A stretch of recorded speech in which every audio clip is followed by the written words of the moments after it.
আমি বঙ্গবন্ধু শেখ মুজিবুর রহমান বিজ্ঞান ও প্রযুক্তি বিশ্ববিদ্যালয়ে অধ্যয়নরত। আমার 17-18 সালের দিকে প্রথম পাইলসের সমস্যাটা দেখা দেয়।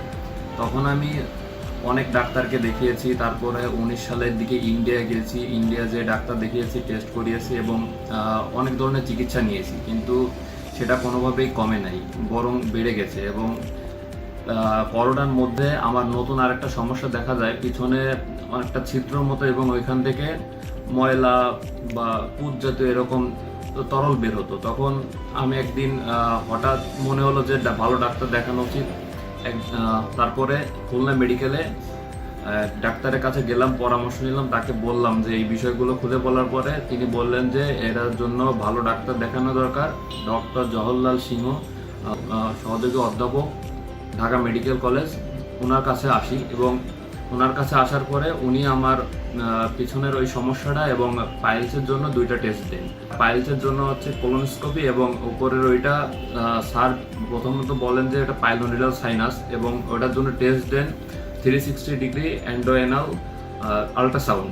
এবং ওইটা 2টা টেস্ট করার পরে আমার পাইলসের হ্যামোরয়েড কতটুকু আছে এবং পাইলোনিডাল সাইনাসের যে গর্তটা কি পরিমাণ হয়েছে এবং কেমন অবস্থায় আছে এটা নির্ণয় করা হয়।